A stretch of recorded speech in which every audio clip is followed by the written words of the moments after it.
observations qualitatives et quantitatives soutenues sur la situation actuelle de la recherche médicale en République du Congo, menées par un groupe d'experts en communication scientifique, coaché par Panorama Santé et Environnement, rapportent un nombre non exhaustif de constats dont la prise en charge pourrait en permettre un meilleur développement. Des réflexions concernant l'organisation de la recherche médicale, ses financements, la nécessaire sensibilisation des décideurs, le statut et le rôle du chercheur, ainsi que la structuration de la recherche scientifique permettront de mieux cerner certains freins actuels. La jeune Fondation congolaise pour la recherche médicale, FCRM, une originalité typiquement congolaise, malgré le contexte actuel difficile du développement de la recherche scientifique sur le plan national, arrive à se distinguer et réalise certaines activités de portée socio-économique et médicale non négligeables.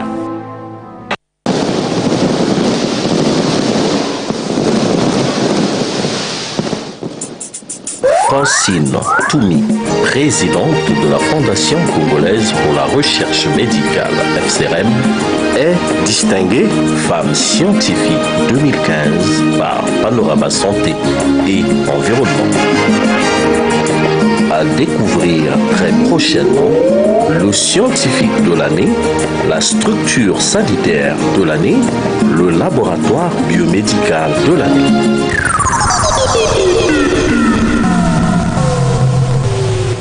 Le centre de santé de la FCRM a été mis en place pour répondre à un besoin pressant de la population parce qu'il y avait un gap, un besoin en service de qualité de laboratoire.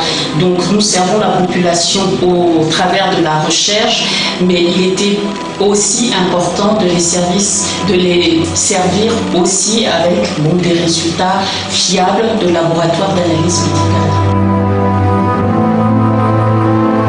En raison d'une concurrence de plus en plus vive, le diagnostic médical indifférencié trouve très vite ses limites dans la prise en charge des malades. Actuellement, apparaît la notion de clientélisme dans le monde médical et les politiques de marketing se développent. Chaque structure de santé présente des caractéristiques pour le client patient ou le malade, plus ou moins adaptées à l'effet recherché. La qualité du diagnostic s'efface peu à peu au détriment des bénéfices à réaliser. Nous faisons principalement l'échographie comme vous voyez déjà, l'échographie pelvienne, obstétricale et éventuellement l'échographie abdominale aussi. Nous avons les consultations de gynécologie, le suivi des femmes enceintes et puis on fait de la médecine générale, donc de toutes sortes de consultations, de la pédiatrie et la petite chirurgie. Sur le plan biologique, nous avons un laboratoire qui est quasi complet. Nous réalisons plusieurs examens de biochimie, d'hématologie, quasiment la totalité des examens en biologie, en biochimie, hématologie et autres. Voilà, parasitologie. Nous avons un laboratoire quasi complet. Le souci de la FCRM, en créant le cabinet de consultation et laboratoire d'analyse médicale, est de faciliter l'accès à la population, surtout la plus vulnérable, au diagnostic de qualité à un coût très sociable. Le choix des installations de ce cabinet à Massissia, un quartier périphérique au sud de Brazzaville, en est l'une des raisons. Alors le choix de Massissia a été aussi dirigé par les appels de la population parce que nous échangeons beaucoup avec la population au cours de nos études et nous avons un site d'études qui est à Madibou, donc après le pont du Djoué, et là aussi la population nous avait fait comprendre qu'ils auraient aimé bénéficier des services de qualité de la FCRM et qu'il n'y avait pas de laboratoire d'analyse médicale après le pont du Djoué. Donc après 6 années d'existence, nous avons pensé que la Fondation pouvait à présent apporter ce type de service à la population locale. Mais évidemment, ce centre de santé n'est pas ouvert que à la population qui vit aux alentours du Bundudjoe, évidemment. Le prix du meilleur technicien de laboratoire pour le diagnostic du paludisme, c'est une démarche de motivation directe, l'une des plus performantes jamais réalisées dans le pays, basée sur des fichiers personnalisés. Il a pour but de professionnaliser la pratique dans le quotidien des laborantins congolais.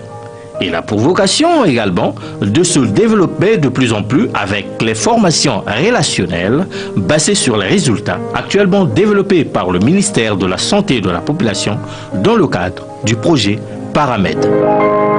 La première édition était un test pour nous et puis pour nos sponsors évidemment, pour voir si cette initiative était vraiment une bonne initiative et qu'elle répondait à un besoin non seulement des agents de santé mais aussi surtout des techniciens de laboratoire.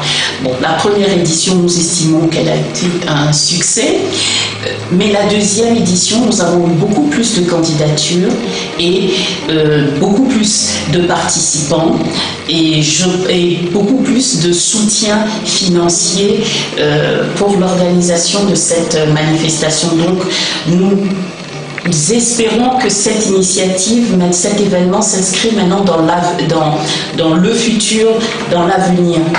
Donc moi je suis heureux qu'aujourd'hui nous ayons la preuve que cette recherche médicale au Congo, elle est dynamique par le biais de la Fondation, mais aussi désormais par le biais d'un institut de recherche en sciences de la santé que nous avons mis en place, que le gouvernement a mis en place, qui va donc être le moteur de cette recherche médicale. Donc il y a aujourd'hui énormément d'engagement, il y a une dynamique indiscutable, il y a un changement véritable de paysage au niveau de la recherche qui est en train de se mettre en place, avec aussi des projets concrets, c'est ce qui est intéressant.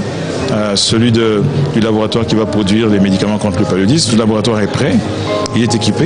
Nous travaillons simplement à ce que la société qui va gérer ce laboratoire, mais aussi l'ensemble du projet, puisse démarrer ses activités. Ça devrait se faire assez rapidement. Je ne vais pas donner de délai, mais assez rapidement.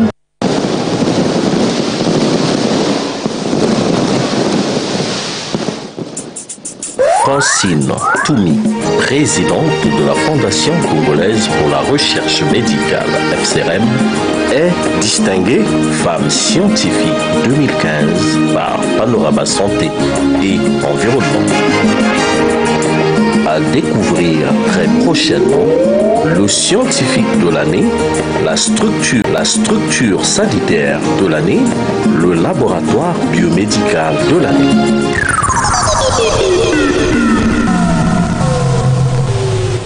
Quand on voit l'enthousiasme des techniciens à participer à cette compétition qui n'est pas obligatoire, donc c'est vraiment une inscription volontaire, donc déjà le fait de vouloir s'inscrire veut dire qu'on veut s'améliorer puisqu'on va être jugé, on va être évalué. Donc de voir le nombre de demandes d'évaluation augmenter, pour moi ça veut dire qu'il y a une augmentation de l'exigence, un besoin de performance, un besoin de soutien. Donc pour le moment je mesurerai l'impact sur ce nombre, mais évidemment qu'il faudrait mettre en place des outils bien précis pour voir au nez sur le terrain si le fait de participer, un participant à notre prix, si sur le terrain ses performances sont meilleures. Les deux principaux objectifs de la recherche médicale, c'est le renforcement des connaissances dans le domaine de l'enseignement supérieur et la création des conditions d'autonomie en termes de prise de décision en relation avec la politique sanitaire. Les formations conduites par la Fondation congolaise pour la recherche médicale s'inscrivent en deux volets. Les formations individuelles et les formations collectives, les séminaires, les ateliers. Dans les formations individuelles, il s'agit de l'encadrement des étudiants en master, en thèse de mémoire de médecine ou thèse en sciences, en doctorat de sciences biologiques. En ce qui concerne les ateliers, ce sont des ateliers donc au cours desquels on a des participants congolais et des participants étrangers généralement. Et nos ateliers sont toujours conduits en partenariat, soit avec l'UNICEF, avec l'OMS, le DCTP, mais il est très rare que nous conduisions des ateliers seuls. Alors, en ce qui concerne maintenant plus loin dans les formations de nos étudiants, là aussi, il arrive que nous supervisions, donc nous faisions des supervisions en co-tutelle avec l'université de Tübingen, par exemple, avec l'université de Marseille-Méditerranée, par exemple. Ici, on travaille sur un projet du paludisme chez la femme enceinte. Donc, j'essaye d'identifier les mutations génétiques qui sont associées au paludisme chez la femme enceinte. Et donc, mon travail est scindé en deux. Il y a une partie biologie moléculaire que je fais ici, au laboratoire de la Fondation congolaise pour la recherche médicale. Et il y a une partie bioinformatique que je fais à Marseille, dans le laboratoire de technologies avancées pour la génomique et la clinique. On travaille sur le paludisme chez la femme enceinte ici. Et donc, mon travail consiste à identifier certaines mutations génétiques chez la femme enceinte qui sont associées au paludisme placentaire. La bioinformatique, nous voyons, il y a deux termes, il y a la biologie et l'informatique. Et par définition, on peut simplement dire qu'en bioinformatique, on développe ce qu'on appelle couramment des logiciels, donc des programmes informatiques, pour pouvoir répondre à certains besoins biologiques. Par exemple, si vous voyez, je suis sur la paillasse, je peux faire des manipulations, mais il y a énormément de données biologiques qu'on ne peut pas traiter manuellement. Le travail qu'on peut faire manuellement en 10 ans, mais avec des programmes élaborés en bioinformatique, on peut faire le travail en une semaine. Je prends l'exemple du séquençage de l'ADN. On peut, par exemple, ici, nous travaillons sur l'ADN. On fait la polymération de l'ADN, on multiplie l'ADN, on ne connaît pas la séquence de l'ADN. On dit que bon, l'ADN est là, on peut vous montrer l'ADN dans un tube, c'est un petit liquide, mais on ne peut pas identifier qu'est-ce qui se trouve réellement dans ce liquide. Donc par rapport à ça, on est obligé d'aller utiliser certains appareils pour pouvoir identifier quelle est la séquence biologique de l'ADN et puis montrer au format électronique. Je suis très satisfait de la Fondation congolaise pour la recherche médicale parce que c'est une structure déjà qui a le matériel adéquat pour le travail ici. Moi, je n'ai pas une étude précise que je mène parce que je suis stagiaire, mais j'aide les étudiants en thèse dans les manipulations qu'ils ont à mener dans les différentes études qu'ils mènent. Je suis étudiante en biochimie, biologie moléculaire à l'UIC Clark College. C'est un collège/université aux États-Unis. Le milieu de la recherche congolaise se développe et surtout avec la Fondation congolaise pour la recherche médicale. Et donc j'avais vraiment envie d'explorer cet environnement. Pour moi qui a beaucoup de capacités, il tend à être quelque chose de plus grand. Et je voulais apprendre quelles étaient les techniques qu'ils employaient ici et qu'est-ce qu'ils font comme recherche, vraiment m'immerser dans cet environnement pour peut-être un jour revenir et travailler dans l'environnement de la recherche. Ce laboratoire est bien organisé, j'ai été agréablement surprise. Nous avons un bon équipement, un bon matériel, mon superviseur il est super qualifié et les étudiants ici ils mènent de bons projets. Alors c'est vraiment promoteur pour la recherche au Congo. Donc jusqu'à présent, moi j'aime tout ce que je vois. Alors les formations sont extrêmement importantes parce que c'est l'ADN de la Fondation congolaise pour la recherche médicale, à savoir c'est transmettre. C'est vraiment le moyen le plus important, le plus utile pour transmettre à nos jeunes, aux nouvelles générations. Donc les perspectives d'avenir, c'est avoir beaucoup plus d'étudiants, mais avoir beaucoup plus d'étudiants, non, c'est pas vraiment un objectif, c'est de les accueillir dans les meilleures conditions. Voilà, avoir beaucoup plus d'étudiants dans l'environnement tel que je le rêve pour eux. Ça, c'est un premier point. Et surtout aussi le genre, avoir de plus en plus de jeunes filles, de jeunes femmes qui s'engagent dans la carrière scientifique. Donc, ce sont les deux aspects que nous privilégions. Et il est vrai, j'avouerai, que si, lorsque nous avons deux candidatures, une masculine, une féminine, et à compétences égales, la Fondation congolaise pour la recherche médicale privilégie la candidature féminine. Au-delà de ces deux objectifs principaux, la recherche scientifique est également un outil de la promotion des valeurs scientifiques du pays. La recherche scientifique et l'enseignement supérieur restent donc indissociables.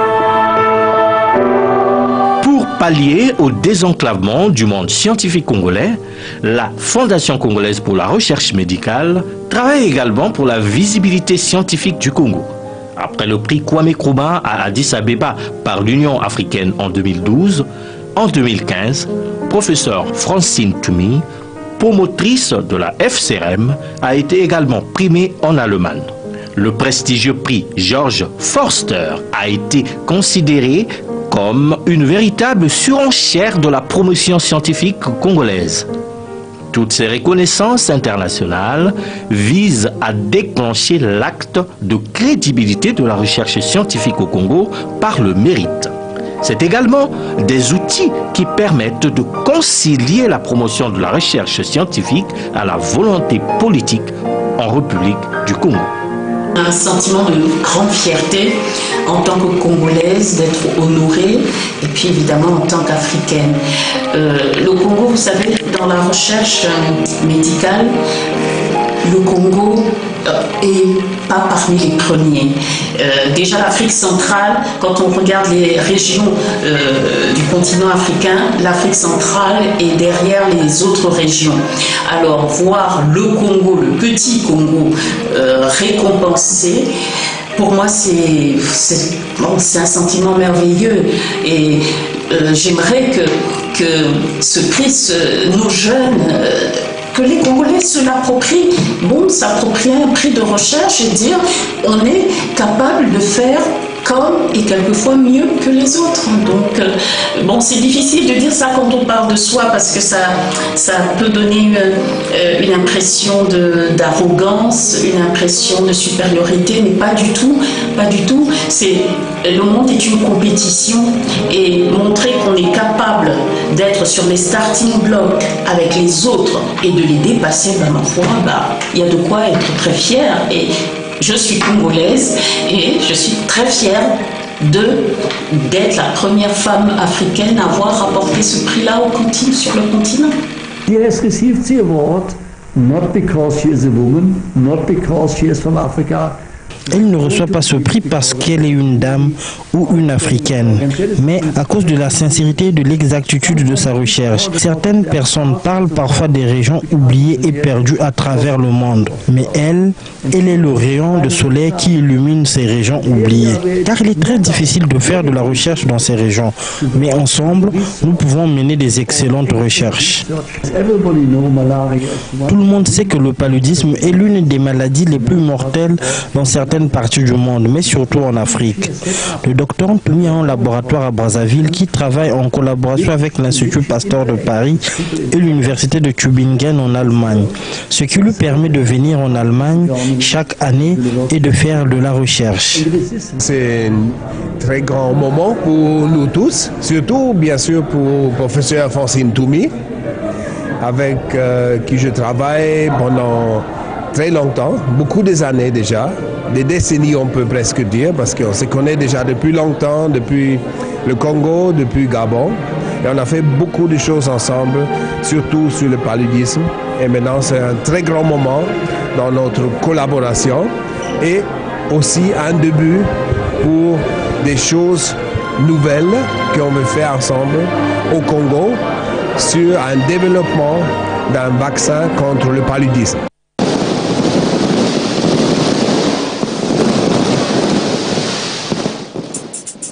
Francine Toumi, présidente de la Fondation congolaise pour la recherche médicale FCRM, est distinguée femme scientifique 2015 par Panorama Santé et Environnement. À découvrir très prochainement le scientifique de l'année, la structure sanitaire de l'année, le laboratoire biomédical de l'année.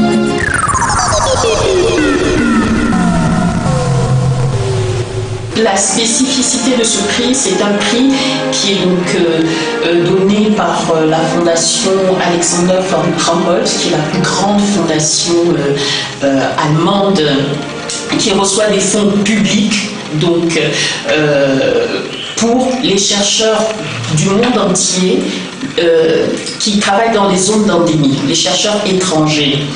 Et ce prix récompense donc non seulement le travail au laboratoire, les résultats scientifiques, mais au-delà du travail au laboratoire, c'est le rayonnement scientifique.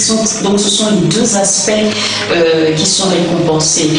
Et là, je pense que ce qui a joué en ma faveur, c'est le fait d'avoir aussi créé la Fondation congolaise pour la recherche médicale et l'impact de cette jeune fondation sur l'environnement, sur les jeunes. Donc pour moi, encore une fois, c'est vraiment un signal extrêmement fort qui montre que les Congolais sont capables d'originalité. Je ne connais pas beaucoup de fondations identiques à la nôtre, avec les résultats comme les nôtres, en si peu de temps. Donc je pense que c'est tout ça. Déjà le Kwame Nkrumah, le prix Kwame Nkrumah récompensait cela, mais quelques années après que l'étranger, que l'Europe est dans ce comité donc, de Humboldt, il n'y a pas que des Allemands, il y a des scientifiques internationaux. Donc c'est vraiment quelque chose, c'est pour moi un signal extrêmement fort, et surtout qu'il y a eu des illustres prédécesseurs qui ont eu ce prix. Plusieurs prix Nobel ont eu ce prix avant d'avoir leur prix Nobel.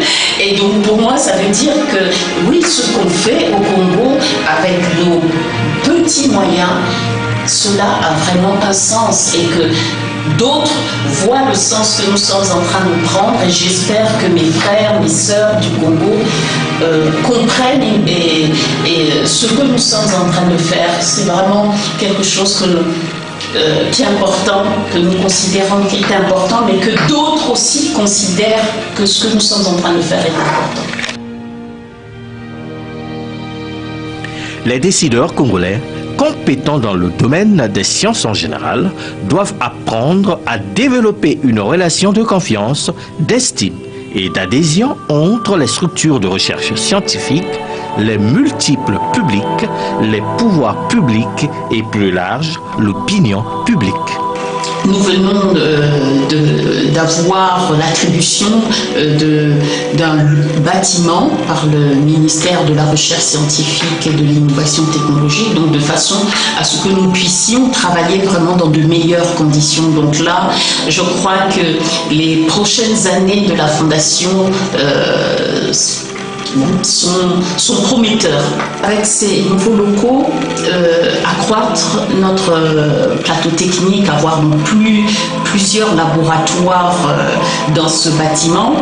Ensuite, c'est bien d'avoir ce bâtiment, mais nous espérons que notre coopération avec l'État nous amènera à avoir une ligne budgétaire, parce que nous formons des étudiants, l'élite du pays, puisque nos étudiants sont en thèse et que ce seront les futurs professeurs, certains d'entre eux seront les futurs leaders de ce pays, et que nous le faisons avec des fonds complètement que nous allons chercher, et nous pensons qu'aujourd'hui nous avons fait la preuve que la Fondation congolaise pour la recherche médicale est d'utilité publique, et donc nous souhaitons vraiment, nous demandons humblement que l'État nous alloue dans le futur une ligne budgétaire pour pouvoir mieux soutenir nos étudiants, nos formations. Motivés par les résultats d'une analyse situationnelle, quantitative et qualitative du secteur médical au Congo, les activités en cours de développement et à venir à la FCRM doivent aboutir à un rapport scientifique et d'analyse de situation permettant de dégager des perspectives et de proposer des alternatives spécifiques, une évaluation des conditions de prévention et de prise en charge, une évaluation des conditions de mise en œuvre de certaines stratégies, une présentation des projets d'appui à la formation continue du personnel paramédical avec élaboration d'une fiche d'identification des défis. Et tout cela dans différents domaines médicaux, le paludisme chez la femme enceinte, le paludisme en relation avec les traits drépanocytaires, les rotavirus, la tuberculose en milieu carcéral. Les grandes perspectives, c'est peut-être pouvoir conduire enfin le premier essai clinique vaccinal au Congo. Donc ce serait sur le vaccin contre le paludisme et en coopération donc avec une institution américaine, des institutions européennes et puis la sous-région, nos collaborateurs aussi bien en Afrique centrale qu'en Afrique de l'Est et de l'Ouest. Donc là, ce serait un grand défi parce que là aussi, nous n'allons pas continuer à toujours consommer les produits de la recherche menés par les autres. Nos frères africains participent au développement de certains médicaments, de certains vaccins. Alors, il faudrait que les Congolais aussi apportent leur contribution. Et donc, ça, pour moi, c'est le défi le plus excitant à venir. En fait, les deux grosses thématiques, c'est paludisme et l'observatoire des diarrhées sévères. Alors, le paludisme, on a le paludisme chez la femme enceinte, donc nous menons une très grosse étude dans le sud de Brazzaville. Donc les premiers résultats viennent d'être publiés dans une très bonne revue scientifique et nous continuons donc à exploiter, c'est un vaste programme. Donc nous évaluons l'impact du traitement préventif intermittent chez la femme enceinte. Ensuite, toujours dans le paludisme, traits drépanocytaires et paludisme là, c'est avec l'hôpital pédiatrique Marie-Ngouabi que nous menons ces études. Observatoire des diarrhées sévères, infection rotavirus, donc là nous sommes encore dans l'aspect virus, donc nous analysons les virus qui contribuent, qui participent ou qui sont les causes plutôt des diarrhées sévères. Ensuite nous allons voir les causes parasitaires et les causes bactériennes. Donc ça, ce sont les deux grosses thématiques de la Fondation congolaise pour la recherche médicale. Le palu étant la première cause de mortalité infantile au Congo et la première cause aussi d'hospitalisation chez les enfants congolais, et ce qui nous a poussé à faire une étude sur le paludisme, à savoir pourquoi le paludisme affecte autant les enfants au Congo. Et aussi, nombreuses études ont été effectuées ailleurs, portant sur le trait drépanocytaire, disant que ce polymorphisme génétique confère à certains enfants une certaine résistance au paludisme. Donc nous nous sommes intéressés aux enfants porteurs du trait drépanocytaire pour chercher un peu à comprendre pourquoi et comment ces enfants sont résistants au paludisme alors que les enfants qui ne sont pas porteurs de ce trait ne le sont pas. Une fois que le projet d'étude a été rédigé, nous avons envoyé au comité d'éthique parce que c'est lui qui doit nous permettre de pouvoir venir sur les lieux, parce qu'il faut protéger la personne qui sera inclue dans l'étude.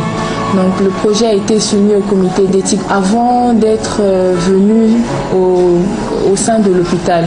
Et nous avons aussi pris contact avec les responsables de l'hôpital avant tout, pour leur informer que nous voulions travailler en collaboration avec eux. Le comité d'éthique, il protège la personne qui est participant à l'étude.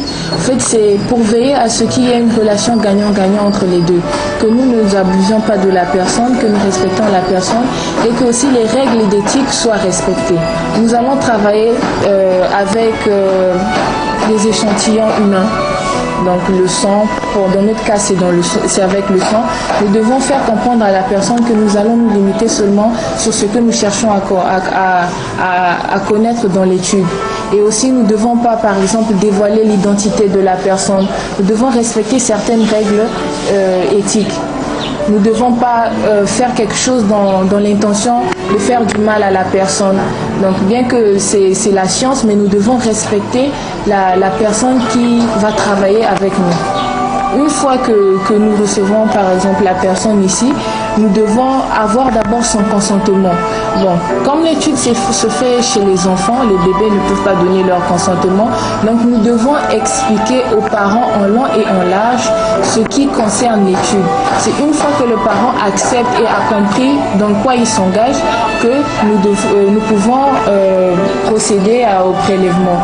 Et nous devons garantir aux parents qu'il y aura l'anonymat en ce qui concerne ses résultats et son identité. Donc il y a un peu ça que nous devons aussi respecter. Alors il y a un beau projet sur la tuberculose en prison, les personnels incarcérés, donc que nous allons mener avec évidemment le programme national de lutte contre la tuberculose et différents partenaires, l'OMS. Donc là c'est un projet actuellement qui est en évaluation par les comités d'éthique de l'OMS, et dès que nous aurons dépassé ces barrages, nous allons passer à la mise en œuvre.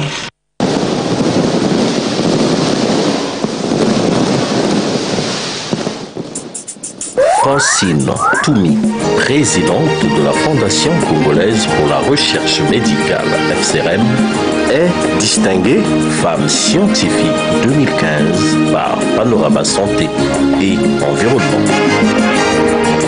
À découvrir très prochainement le scientifique de l'année, la structure sanitaire de l'année, le laboratoire biomédical de l'année.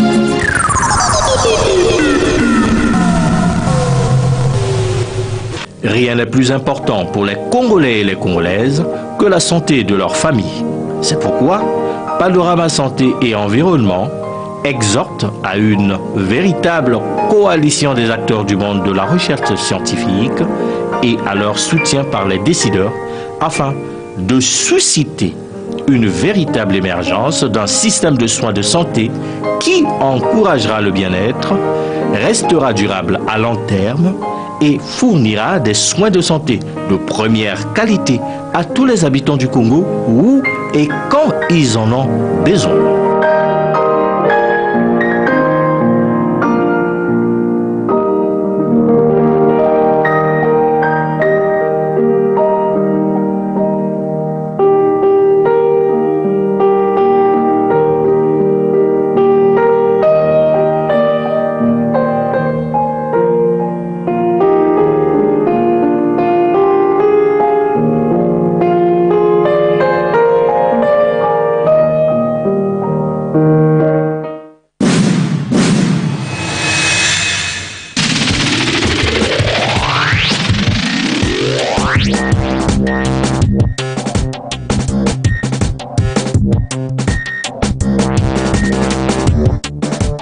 Dieu n'a jamais été indifférent pour le Congo. Dieu accorde de l'importance à ce pays. Dieu ne l'abandonne pas. Et 2016 est une bénédiction unique pour le Congo. Au début de l'année nouvelle, nous voudrions accompagner de cette profonde conviction les vœux d'abondante bénédiction et de paix sous le signe de l'espérance pour l'avenir de tout Congolais et de toute Congolaise, de toute famille, ethnie et département du Congo, ainsi que des chefs politiques, des responsables de la société civile, des responsables des religions. En effet, ne perdons pas de l'espérance de voir en 2016 chacun engagé fermement et avec confiance à différents niveaux à réaliser la justice et à œuvrer pour la paix. Oui, celle-ci est don de Dieu et œuvre des hommes. La paix est don de Dieu, mais don confié à tous les hommes et à toutes les femmes qui sont appelées à le réaliser.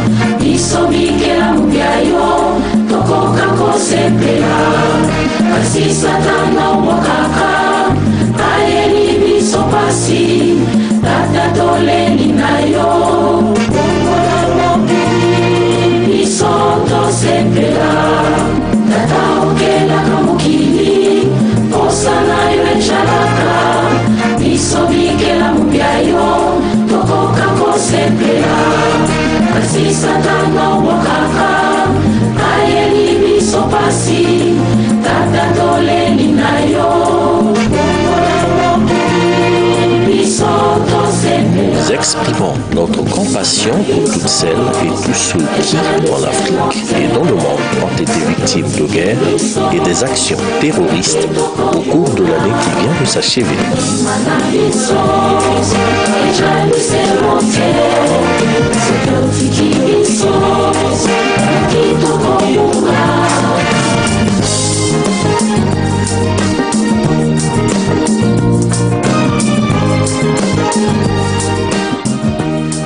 Nous exprimons notre compassion pour toutes celles et tous ceux qui, en Afrique et dans le monde, ont été victimes des catastrophes climatiques au cours de l'année qui vient de s'achever.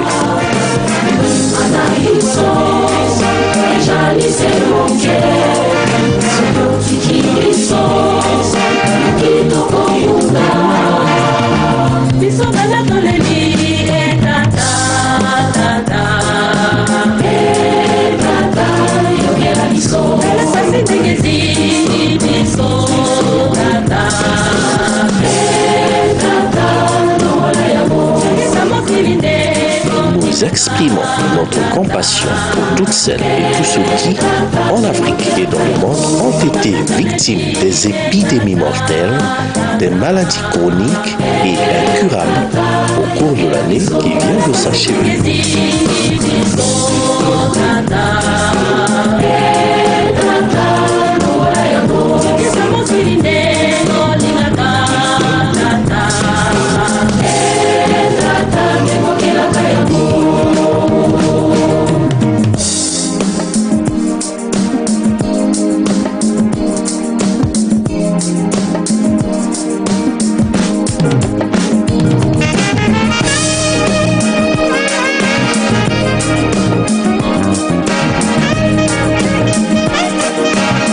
Nos pensées vont à toutes celles et tous ceux qui œuvrent pour la paix, fruit d'une culture de solidarité, de miséricorde et de compassion au Congo, en Afrique et dans le monde.